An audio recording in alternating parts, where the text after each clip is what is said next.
सभी को नमस्कार, मेरा नाम अभिषेक है और आप देख रहे हैं 6 सितंबर 2025 के इम्पोर्टेंट करंट अफेयर्स, जो सभी प्रतियोगी परीक्षाओं के लिए इम्पोर्टेंट है। आइए शुरुआत करते हैं अपने पहले करंट अफेयर के साथ, जहां पर नॉइज़ पॉल्यूशन तो राइज़ हो रहा है, लेकिन जो पॉलिसी है वो अभी भी साइलेंट है। आइए इस न्यूज़ को पूरे डिटेल में समझते हैं। देखिए, अर्बन इंडिया में नॉइज़ पॉल्यूशन बहुत तेज़ी से बढ़ रहा है। Traffic, construction, loud speaker, factories, cracker सब कंट्रीब्यूट करते हैं। डब्ल्यूएचओ के स्टैंडर्ड को देखें तो दिन में 55 डेसिबल और रात में 40 डेसिबल से ज़्यादा नॉइज़ रेगुलरली होता है। लेकिन पॉलिसीज़ और उनका एनफोर्समेंट कमज़ोर है, रूल्स है पर इम्प्लीमेंट नहीं हो पा रहा है। अब इसके कारण हेल्थ और एनवायरमेंटल इम्पैक्ट हो रहा है। अब हेल्थ की बात करें तो सुनने की problem, hypertension, anxiety, sleep disturbance और हार्ट रिस्क बढ़ रहा है। वहीं चिल्ड्रंस की बात करें तो कंसंट्रेशन और लर्निंग पे बुरा इफ़ेक्ट पड़ रहा है। बर्ड्स और एनिमल की कम्युनिकेशन डिस्टर्ब हो रही है। अब अगर लॉ और कॉन्स्टिट्यूशन की बात करें, तो जो नॉइज़ पॉल्यूशन का रूल 2000 का है, एनवायरमेंटल प्रोटेक्शन एक्ट 1986 के अंडर बनाया गया है। डेसिबल लिमिट अलग-अलग ज़ोन्स के लिए फिक्स किया गया है। इंडस्ट्रियल के लिए अलग, कमर्शियल के लिए अलग, रेज़िडेंशियल के लिए अलग और साइलेंस ज़ोन के लिए अलग है। अब अगर आर्टिकल 21 की बात करें, तो राइट टू लाइफ़ में राइट टू साइलेंस भी इंक्लूड है। वहीं कोर्ट ने कई बार बोला कि लाउड नॉइज़ से दूसरे लोगों के राइट्स वायोलेट होते हैं। लेकिन फिर भी आप देखिए कि लोग जो है कंटिन्यूअसली लाउड स्पीकर्स का यूज़ कर रहे हैं, डीजे का यूज़ कर रहे हैं, जबकि डब्ल्यूएचओ के आंकड़े तो और भी भयावह हैं। अगर हियरिंग एड्स की बात करें तो, यानी कि सुनने की बीमारी 2050 तक काफ़ी तेज़ी से बढ़ जाएँगी। वहीं अगर पॉलिसी में इश्यूज़ की बात करें तो मॉनिटरिंग वीक है, सेंसर कम या फॉल्टी होते हैं। वहीं अगर पनिशमेंट रेयर है, वायोलेशन पे फाइन या एक्शन बहुत ही कम होता है। पुलिस, म्युनिसिपैलिटी, एसपीसीबी सब अलग-अलग कोऑर्डिनेशन नहीं करते। अवेयरनेस लो है, यानी लोग नॉइज़ को नॉर्मल मान लेते हैं। वहीं अगर इसका सॉल्यूशन की बात करें, तो सबसे पहले तो लोकल एनफोर्समेंट, यानी जैसे दिल्ली ने 2025 में लोकल ऑफिसर्स को पावर दी कि नॉइज़ पे एक्शन लेना है। वहीं अगर रियल टाइम मॉनिटरिंग और पेनल्टी की बात करें, तो सेंसर से डेटा आते हैं तो फाइन आराम से लगाया जा सकता है। जैसे ट्रैफिक के नियमों में एक बार फ़ोटो कैमरा से खींच लिया जाता है और उसके बाद सीधा फाइन उनके घर पे पहुँच जाता है। वहीं नेशनल एकॉस्टिक पॉलिसी को लागू किया जा सकता है। ये एक कॉम्प्रिहेंसिव पॉलिसी है जो साइलेंस को राइट डिक्लेयर कर सकता है। वहीं अर्बन प्लानिंग की बात करें तो नॉइज़ मैपिंग, ग्रीन बेल्ट और बफर ज़ोन बनाकर भी हम इसको कम कर सकते हैं। वहीं पब्लिक अवेयरनेस को बढ़ावा देना पड़ेगा, यानी कि सोनिक एम्पैथी कैंपेन जैसे सीट बेल्ट अवेयरनेस होती है। वहीं टेक्नोलॉजी का यूज़ किया जा सकता है, जैसे कि आईओटी या फिर एआई बेस्ड नॉइज़ मैपिंग का यूज़ किया जाएगा। हमारे आस-पास भी इतना नॉइज़ होता है कि कई बार जो है, ये जो माइक लगा हुआ है, इसमें नॉइज़ कैंसलेशन ऑन करना पड़ता है, तब जाकर आवाज़ इतना क्लियर हो पाता है। अब अगर आपके सिलेबस की बात करें तो ये जीएस पेपर 2 और जीएस पेपर 3 से संबंधित है। तो ये न्यूज़ अगर आपने अच्छे से पढ़ा है तो आइए आप इस क्वेश्चन को करिए। क्वेश्चन बोलता है कि जो नॉइज़ पॉल्यूशन है, रेगुलेशन एंड कंट्रोल रूल 2000 उसको नोटिफ़ाई किया गया है ईपीए 1986 के अंतर्गत। ये बिल्कुल सही है। रूल्स के मुताबिक जो परमिसिबल नॉइज़ लेवल है रेज़िडेंशियल एरिया में दिन के समय 55 डेसिबल है, ये भी मैंने बताया, बिल्कुल सही है। National ambient noise monitoring network को मॉनिटर कौन करता है? तो सेंट्रल पॉल्यूशन कंट्रोल बोर्ड करता है। वहीं सुप्रीम कोर्ट ने राइट टू स्लीप को फंडामेंटल राइट बताया है आर्टिकल 21 के तहत, ये भी मैंने आपको बताया है, यानी कि इस सवाल का सही उत्तर हो जाएगा 1, 2, 3 और 4। अब आपने सीपीसीबी के बारे में पढ़ा तो सेंट्रल पॉल्यूशन कंट्रोल बोर्ड के बारे में जान लीजिए कि इसका फॉर्मेशन जो है 22 सितंबर 1974 को हुआ, हेडक्वार्टर नई दिल्ली में है। वहीं यहाँ के चेयरपर्सन का नाम आपको याद रखना है, अमनदीप गर्ग हैं, इनका नाम इम्पोर्टेंट है, और भरत कुमार शर्मा जी मेंबर सेक्रेटरी। अब साथ ही साथ ये भी जानते हुए चलिए कि डब्ल्यूएचओ की रिपोर्ट क्या कहती है हियरिंग लॉस के ऊपर। तो डब्ल्यूएचओ का कहना है कि 2025 तक 2.5 बिलियन पीपुल जो है किसी न किसी तरह के हियरिंग लॉस से परेशान रहेंगे, और 700 मिलियन से अधिक जो लोग होंगे उनको हियरिंग रिहैबिलिटेशन की ज़रूरत पड़ेगी। वहीं जो 1 बिलियन यंग एडल्ट हैं वो रिस्क पर हैं परमानेंट और avoidable hearing loss due to unsafe listening practices, यानी कि उनके जो सुनने का तरीका है, जैसे डीजे में ज़्यादा रहना, लाउड स्पीकर में रहना, दिन भर कान में ठेपी लगा कर रखना, यानी कि जो ईयरफ़ोन्स बोलते हैं, हियरिंग फ़ोन बोलते हैं, उसको लगाकर रखना। इसकी वजह से वो परमानेंट मतलब हियरिंग लॉस के खतरे पर ये हैं, पर फिर भी समझ नहीं रहे हैं। अब चलिए, आपके ऊपर है, ये मेरा काम था बताना। चलिए बढ़ते हैं अपने अगले करंट अफेयर की ओर, जहाँ पर मनसुख मंडाविया ने लॉन्च किया है इंडिजिनस केमिकल रेफरेंस मटेरियल, ताकि एंटी डोपिंग टेस्ट को बूस्ट किया जा सके। अब मैंने बताया आपको कि इन्होंने क्या लॉन्च किया है, तो इंडिजिनस केमिकल रेफरेंस मटेरियल। अब इसका फुल फॉर्म भी अपने आप में एक क्वेश्चन है। अब इस सीआरएम यानी कि जो केमिकल रेफरेंस मटेरियल है, इसको डेवलप करने वाली संस्था भारत की ही है।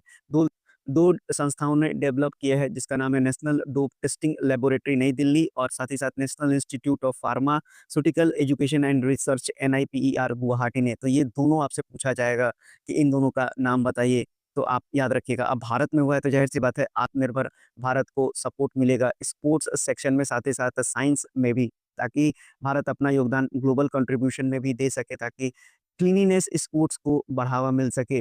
अब ये जो केमिकल है यानी जिसका यूज़ किया गया है, ये डिटेक्ट करेगा आपको मीथेन डाइइनॉन। अब डाइइनॉन का मतलब होता है ये एक तरह का कीटोन है, ऑर्गेनिक कंपाउंड की बात की जा रही है, जो एक एनाबॉलिक स्टेरॉइड्स है। अगर इसको 19 दिन तक भी किसी एथलीट ने लेके रखा है, तो ज़ाहिर-सी बात है ये मटेरियल डिटेक्ट कर लेगा जिस समय ये जाँच के लिए जाएँगे। और ये है क्या, तो एनहांसिंग पर्पसेस के लिए, यानी कि जो भी एथलीट परफॉर्म करने जा रहा है, अपने परफॉर्मेंस को एनहांस करने के लिए इन दवाइयों का यूज़ किया जाता है। और आपको बता दें कि इस तरह की दवाइयाँ पूरी तरह से प्रतिबंधित हैं, यानी कि लेना नहीं है एथलीट्स को, फिर भी वो इसका यूज़ करते हैं।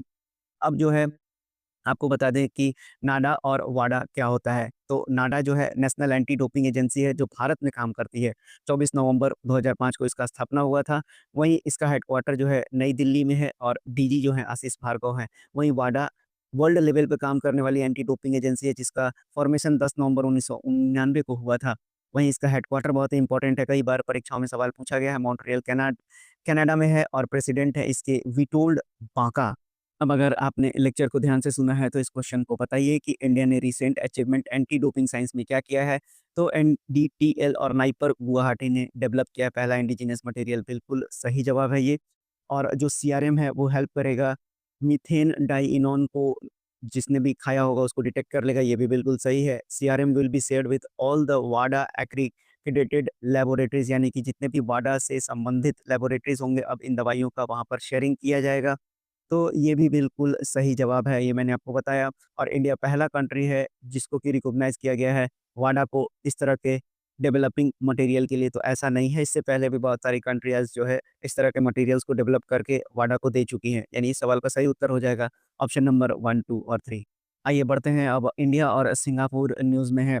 अब समझ लेते हैं इंडिया और सिंगापुर का जो रिलेशन है वो 2015 में कॉम्प्रिहेंसिव स्ट्रेटेजिक पार्टनरशिप बन गए थे। मैंने आपको कल ही समझाया था एग्ज़ाम्पल देकर भी। अब 2025 में दोनों एक सीएसपी रोड मैप लॉन्च किया है, जो 8 मेजर एरिया पे फ़ोकस करता है। ये इंडिया के एक्ट ईस्ट पॉलिसी का हिस्सा है और सिंगापुर को एशियान रीजन में इंडिया का ट्रस्टेड पार्टनर बनाता है। अब जो मेन फ़ोकस एरिया होगा, वो होगा इकोनॉमिक और ट्रेड, जिसमें कि सीसा, जो मैंने आपको कल ही एक्सप्लेन किया है, कॉम्प्रिहेंसिव इकोनॉमिक कोऑपरेशन एग्रीमेंट का रिव्यू फास्ट ट्रैक पे होगा। सेमीकंडक्टर, कैपिटल मार्केट और सस्टेनेबल इंडस्ट्रियल पार्क्स में कोऑपरेशन बढ़ेगा। सप्लाई चेन रेजिलियंस और इन्वेस्टमेंट बढ़ाने पे भी फोकस किया जाएगा। डिजिटलाइजेशन और फिनटेक की बात करें तो यूपीआई पे now digital payment link expand होगा। मैंने आपको बताया है कि यूपीआई 7 कंट्रीज़ में इनेबल है, जिसमें से सिंगापुर भी एक है। क्रॉस बॉर्डर ई-डॉक्यूमेंट ट्रेड टेस्ट का यूज़ किया जाएगा। Fintech, AI, quantum computing, cyber security में भी अब कोलैबोरेशन होगा। अगर स्किल और एजुकेशन की बात करें तो चेन्नई में नेशनल सेंटर ऑफ एक्सीलेंस बनेगा एडवांस मैन्युफैक्चरिंग के लिए। वहीं टेक्निकल और वोकेशनल एजुकेशन प्रोग्राम्स दिए जाएँगे स्टूडेंट और फैकल्टी एक्सचेंज के थ्रू। वहीं सस्टेनेबिलिटी और ग्रीन ग्रोथ की बात करें तो ग्रीन हाइड्रोजन कार्बन मार्केट, जैसा मैंने आपको पढ़ाया था कल ही, पेरिस एग्रीमेंट आर्टिकल 6.2 और ग्रीन शिपिंग कॉरिडोर्स डेवलप करना है। सिविल, न्यूक्लियर और वाटर मैनेजमेंट प्रोजेक्ट्स पे भी काम किया जाएगा दोनों कंट्रीज़ के द्वारा मिलकर। वहीं अगर हेल्थ केयर की बात करें तो हेल्थ केयर में डिजिटल हेल्थ, मैटरनल और चाइल्ड हेल्थ, पैंडेमिक प्रिपेयर्डनेस पर भी काम किया जाएगा। जॉइंट मेडिकल रिसर्च और डिजीज़ सर्विलांस भी की जाएगी। डिफेंस और सिक्योरिटी के तहत देखें तो सिर्फ नेवल एक्सरसाइजेज़ नहीं, बल्कि अब AI, unmanned vessels, defence tech और मैरीटाइम सिक्योरिटी में भी पार्टनरशिप दोनों देश करेंगे। मलक्का स्ट्रेट पेट्रोल और मैरीटाइम डोमेन अवेयरनेस भी बढ़ाया जाएगा। वहीं कनेक्टिविटी के ज़रिए जो है एयर और मैरीटाइम कनेक्टिविटी इंप्रूव करना है। स्मार्ट पोर्ट्स, एयरपोर्ट इंफ्रास्ट्रक्चर और सस्टेनेबल एविएशन फ्यूल प्रोजेक्ट्स पर भी काम किए जाएँगे। साथ ही साथ पीपल टू पीपल टाइज़ तो होता ही है, यानी कल्चरल एक्सचेंज, स्टूडेंट एक्सचेंज और पार्लियामेंट्री डायलॉग्स किए जाएँगे। गुजरात, आसाम जैसे स्टेट्स के साथ स्किल डेवलपमेंट प्रोजेक्ट को भी लागू किया जाएगा। तो इम्पोर्टेंट पॉइंट्स थे, याद रखिएगा। अब अगर हम बात करें कि चैलेंजेस क्या है, तो चाइना फैक्टर के साथ बैलेंस करने में सिंगापुर को, भारत को दिक्कतें आ सकती हैं। वहीं इम्प्लीमेंटेशन में भी दिक्कत हो सकता है लार्ज स्केल टेक और डिफेंस प्रोजेक्ट में। अब अगर हम बात करें प्रेसिडेंट की, तो प्रेसिडेंट का नाम है सिंगापुर के थरमन संगमुगारत्नम और वहीं प्राइम मिनिस्टर का नाम है लॉरेंस वोंग। चलिए, अगर आपने लेक्चर को ध्यान से सुना है तो अब इस क्वेश्चन को करिए। इंडिया और Singapore comprehensive strategic partnership road map 2025 से संबंधित जो रोड मैप है वो फोकस करेगा 8 स्ट्रेटेजिक पिलर्स पर, जिसमें economic cooperation, digitalisation, sustainability, defence और हेल्थ केयर है। ये बिल्कुल सही जवाब है। इसमें national centre of excellence Chennai में बनाया जाएगा एडवांस मैन्युफैक्चरिंग के लिए, ये भी मैंने आपको बताया।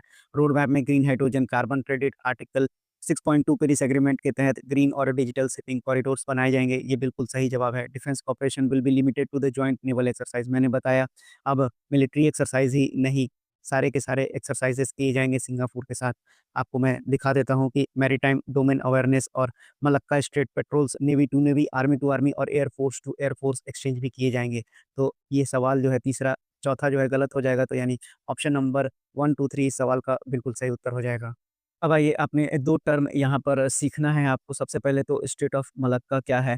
तो स्ट्रेट ऑफ मलक्का एक 500 मील लंबा नैरो स्ट्रेटेजिकली वाइटल वाटरवे है साउथ ईस्ट एशिया में, जो कनेक्ट करता है इंडियन ओशियन को और पैसिफिक ओशियन को और मलय पेनिनसुला को सेपरेट करता है इंडोनेशियन आइलैंड ऑफ सुमात्रा से। तो देखिए, ये आपका हो गया इंडियन ओशियन और ये हो गया आपका पैसिफिक ओशियन। तो यहाँ पर जो जोड़ने वाला स्ट्रेट है, इसको बोला जाता है स्ट्रेट ऑफ मलक्का, जिसकी लंबाई 500 मील लंबा है। अब ये स्ट्रेट काफ़ी इम्पोर्टेंट है क्योंकि ये शॉर्टेस्ट सी रूट है मिडल ईस्ट और ईस्ट एशिया के बीच में, और वर्ल्ड का वन ऑफ द बिगेस्ट और मोस्ट इम्पोर्टेंट शिपिंग लेन्स है, जो कि क्रूशियल है ग्लोबल एनर्जी इंपोर्ट और साथ ही साथ मेरीटाइम ट्रेड के लिए। अब इस स्ट्रेट को कंट्रोल किया जाता है सिंगापुर, मलेशिया और इंडोनेशिया के द्वारा। तो इसीलिए समझ रहे हैं कि सिंगापुर के साथ हमारा टाई होना कितना ज़रूरी है। वहीं इंडिया भी अपना इंटरेस्ट एक्सप्रेस करता है जॉइंट पेट्रोलिंग, कहाँ पर? स्टेट ऑफ मलाक्का में, ताकि सिक्योरिटी को इंश्योर किया जा सके और ट्रेड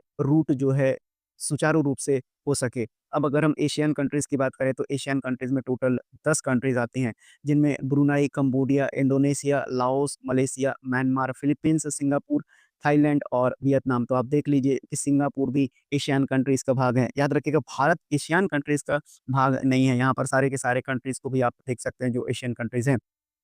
वहीं एशियान की बात करें तो इसका हेडक्वार्टर जकार्ता है और बैंकॉक डिक्लेरेशन 8 अगस्त 1967 के तहत इसकी स्थापना की गई थी। वहीं अगर करेंट में बात करें सेक्रेटरी जनरल की, तो काउ किम हॉर्न है जो कि कंबोडिया के हैं और चेयरमैन है अनवर इब्राहिम जो कि मलेशिया के हैं। साथ ही साथ एक और न्यूज़ याद रखिएगा कि जो पीएम मोदी और सिंगापुर के पीएम है वोंग, देखिए मैंने आपको शुरुआत में ही समझाया कि जो यहाँ के पीएम है उनका नाम है लॉरेंस वोंग, और पीएम मोदी ने मिलकर एक पोर्ट का उद्घाटन किया है, और वो पोर्ट है आपका जवाहरलाल नेहरू पोर्ट, कहाँ पर? मुंबई में। उसका फेज 2 टर्मिनल का उद्घाटन किया गया है। तो ये सवाल इंपॉर्टेंट है, वन लाइनर के रूप में आपसे निश्चित रूप से एग्जाम में पूछा जा सकता है। अब आइए बढ़ते हैं एक और इम्पोर्टेंट न्यूज़ पर, जहाँ पर इंडिया का पहला वल्चर कंजर्वेशन पोर्टल लॉन्च कर दिया गया है असम में। अब आइए जानते हैं ये कब लॉन्च किया गया है, तो 2 सितंबर 2025 को असम में। और ये इनिशिएटिव किसके द्वारा लिया गया है, तो वी फाउंडेशन इंडिया, जिसके साथ कोलैबोरेट किसने किया है, तो गुवाहाटी यूनिवर्सिटी जूलॉजी डिपार्टमेंट, दोनों का नाम इंपॉर्टेंट है, याद कर लीजिएगा। वहीं इसको नाम क्या दिया गया है, तो वल्चर नेटवर्क, इंडिया का पहला digital portal dedicated to the vulture conservation. अब इसका ऑब्जेक्टिव और फीचर्स को भी देख लेते हैं। तो ये एक क्लाउड बेस्ड प्लेटफॉर्म है जो वल्चर कंजर्वेशन के लिए काम करेगा। अब ये क्या-क्या प्रोवाइड करेगा, तो साइंटिफिक डेटा प्रोवाइड करेगा ताकि रिसर्च को अपडेट किया जा सके। साथ ही साथ मटेरियल अवेयरनेस प्रोवाइड करेगा कम्युनिटीज़ के लिए, और ये मल्टीलिंगुअल कंटेंट देगा जिसमें स्टार्ट किया जाएगा असामीज़ लैंग्वेज के साथ, ताकि ग्रासरूट डिसेमिनेशन को बढ़ावा मिल सके। साथ ही साथ ये नेटवर्क हब का काम करेगा क्योंकि ये जोड़ेगा एनजीओज़, रिसर्चर्स, पॉलिसी मेकर्स और साथ ही साथ लोकल कम्युनिटीज़ को। अब अगर वल्चर्स के इम्पोर्टेंस की बात करें, तो वल्चर्स क्यों इम्पोर्टेंट है, तो ये इकोलॉजिकल रोल निभाता है। एक तरह का ये एक नेचुरल स्कैवेंजर्स का काम करता है, और जो जूनोटिक डिजीज़ होते हैं, यानी जानवरों से इंसान में होने वाले रोग जो स्प्रेड होता है, जैसे कोई जानवर मर गया है, अगर वो डिकम्पोज़ नहीं हो पा रहा है, यानी उसको वल्चर्स नहीं खा पा रहे हैं, तो कई सारी बैक्टीरिया और जो वायरसेज़ हैं वो सीधा हवा से के माध्यम से सीधा इंसानों तक पहुँच सकते हैं। तो ऐसी डिजीज़ जो जानवरों से इंसान में फैलती है, इसे हम ज़ूनोटिक डिजीज़ कहते हैं। तो इस तरह को ये प्रिवेंट करता है, इसलिए वल्चर इम्पोर्टेंट है। अब आपको ये भी बता दें कि जो कंजर्वेशन कंसर्न है वो 9 वल्चर स्पीसीज़ इंडिया में टोटल पाया जाता है, जिसमें से कि 6 केवल असम में पाए जाते हैं। इम्पोर्टेंट है, याद कर लीजिएगा। 4 स्पीसीज़ जो हैं क्रिटिकली इंडेंजर्ड हो चुके हैं, जिनका नाम आपको अब याद रखना है, परीक्षाओं में ये पूछा जाएगा। White backed, slender billed, red headed और लॉन्ग बिल्ड वल्चर्स, ये क्रिटिकली इंडेंजर्ड में इनको आईयूसीएन कैटेगरीज़ में जगह दिया गया है।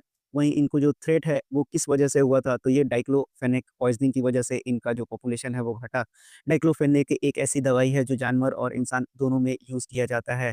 जब ये एक तरह का पेन किलर होता है, तो जैसे ही जो जानवर है उन्हें ये पेन किलर दिया जाता है और मान लेते हैं जानवर को मृत्यु हो जाती है और डाइक्लोफेनेक इंजेक्शन काफ़ी देर तक शरीर में बना हुआ रहता है और वल्चर अगर उसको खा लेते हैं, उसके मांस को खा लेते हैं, तो वो डाइक्लोफेनेक सीधा वल्चर्स के अंदर जाता है, जिससे इनके प्रजनन करने की क्षमता पूरी तरह से खत्म हो जाती है, जिस कारण से इनका जो पॉपुलेशन है इसमें इतना गिरावट आया और साथ ही साथ हैबिटेट लॉस का भी खतरा है और लो पब्लिक अवेयरनेस और नेगेटिव परसेप्शंस की भी वजह से इनका जो जनसंख्या है वो कम हुआ है। अब अगर इस पोर्टल की सिग्निफिकेंस की बात करें तो ये सपोर्ट करता है national action plan for vulture conservation 2020 से 2025 तक का। साथ ही साथ ये कम्युनिटी एंगेजमेंट कंजर्वेशन में मदद कर सके इसलिए इसको प्रमोट कर सकता है ये। वहीं पॉलिसी लेवल कोऑर्डिनेशन को इनकरेज करेगा गवर्नमेंट एनजीओज़ और एकेडमिया के बीच में।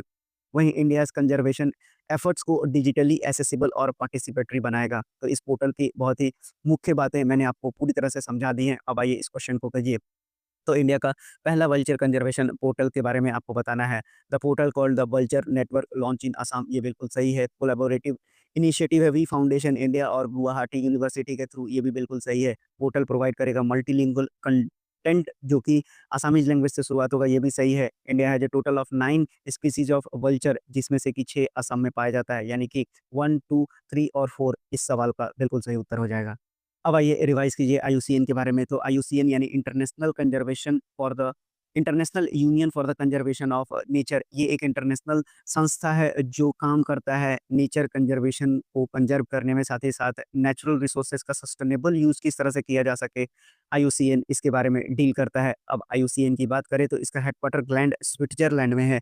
वहीं इसकी स्थापना 5 अक्टूबर 1948 को किया गया था। अभी इसके सीईओ हैं ब्रूनो उबर्ली और साथ ही साथ जो फाउंडर हैं, इनका नाम परीक्षा में कई बार पूछा गया है, जूलियन हक्सली साहब इसके फाउंडर में से एक थे। अब आपको ये भी याद रखना है आसाम के बारे में, जिसकी कैपिटल दिसपुर है। हेमंत बिस्वा शर्मा यहाँ के चीफ मिनिस्टर हैं और लक्ष्मण आचार्य साहब यहाँ के गवर्नर हैं।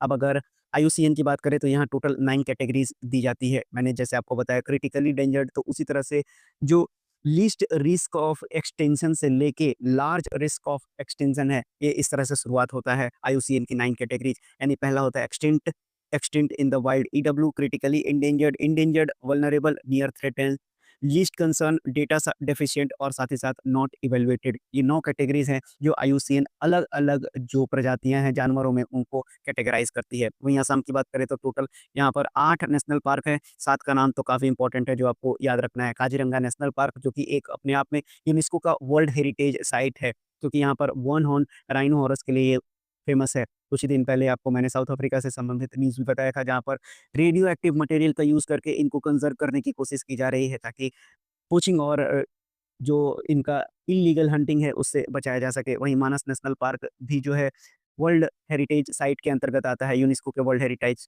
साइट के अंतर्गत। वहीं डिब्रू-साइखोवा नेशनल पार्क भी असम में है, नामेरी भी, उरांग भी और दिहिंग पटकाई और रायमोना, ये 7 तो आपको बिल्कुल मुँह ज़बानी याद होना चाहिए। रायमोना जो है गोल्डन लंगूर के लिए फ़ेमस है, साथ ही साथ दिहिंग पटकाई एलिफेंट रिज़र्व के लिए फ़ेमस है, क्योंकि इस पर ही सवाल बनता है, केवल एकमात्र रेन फॉरेस्ट है ये इंडिया का।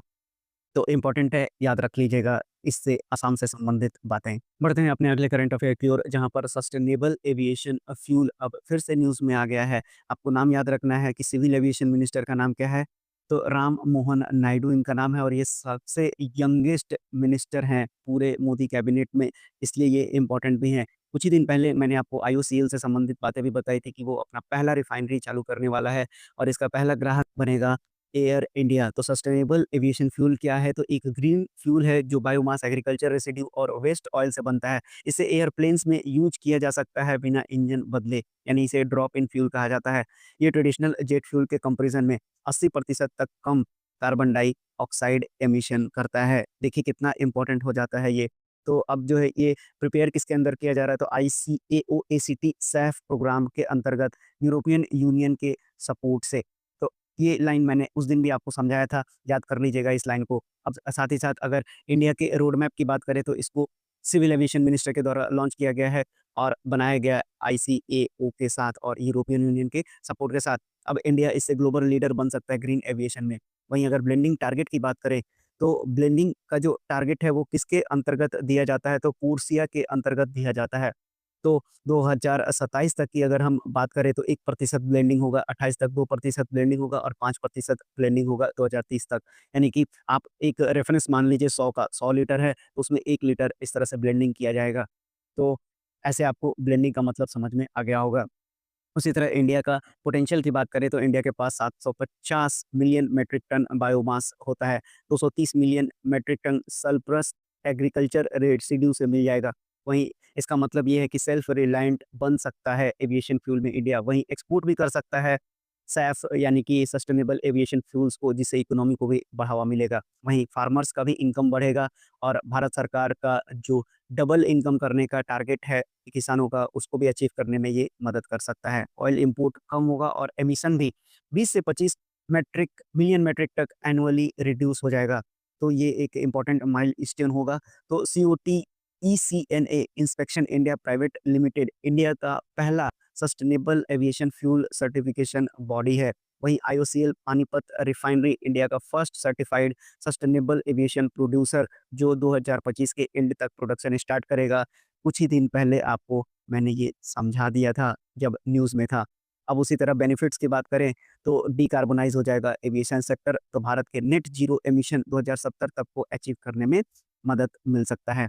चलिए, अगर आपने इस न्यूज़ को ध्यान से सुना है, तो इस सवाल का जवाब दीजिए। बोलता है कि सस्टेनेबल एविएशन फ्यूल के मुताबिक आपको बताना है, तो रिड्यूस कर सकता है life cycle of carbon dioxide emission 80% तक। तो ये बिल्कुल सही है। वहीं इंडिया का जो एम है 5% सैफ ब्लेंडिंग एविएशन फ्यूल 2030 तक, ये भी बिल्कुल सही है। वहीं तीसरे की बात करें तो Indian oil corporation Panipat refinery को सर्टिफाइड किया है गया है पहला, ये भी बिल्कुल सही है। Saif can only be produced from the fossil fuel based crude oil, ये बिल्कुल गलत है। तो सस्टेनेबल एविएशन फ्यूल के बारे में मैंने आपको बताया कि ये काफ़ी सारी चीज़ें से बन सकता है और उनमें से मैंने बताया कि बायोमास, एग्रीकल्चर रेसिड्यू और साथ ही साथ वेस्ट ऑयल का यूज़ करके इसको बनाया जाएगा।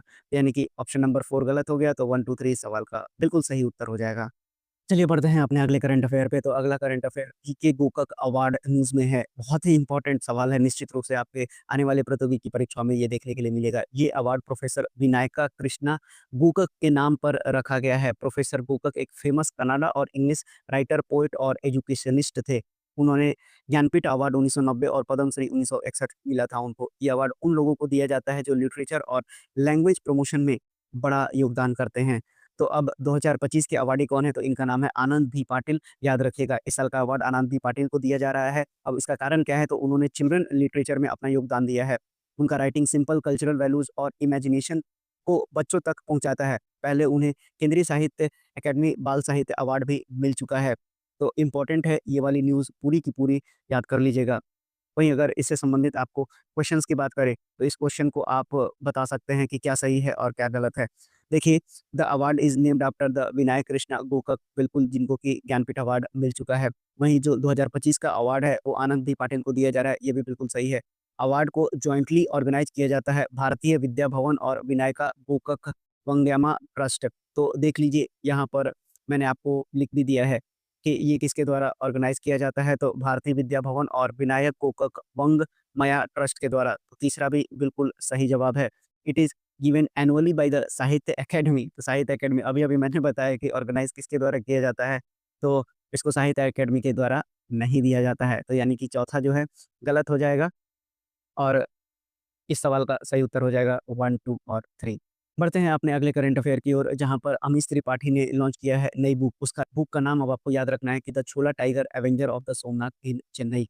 वहीं अगर आगे बढ़े तो रेस्टोरेंट यानी कि रेस्टोरेंट से संबंधित जानकारी रखने वाले को रेस्टोरेटियर कहा जाता है और इनका नाम क्या है? कैमेलिया पंजाबी ने सेलिब्रेट किया है vegetables the Indian way in London. ये देखिए, आपको ये भी एक किताब का नाम है। अब इस किताब में जो है बहुत तरीके से बताया गया है कि किस-किस तरह से आप वेजिटेबल्स का यूज़ करके 120 पंजाबी रेसिपी को बना सकते हैं। तो बस आपको ये याद रखना है कि वेजिटेबल्स द इंडियन वे किसके द्वारा है, तो कैमेली पंजाबी के द्वारा ये लिखा गया है।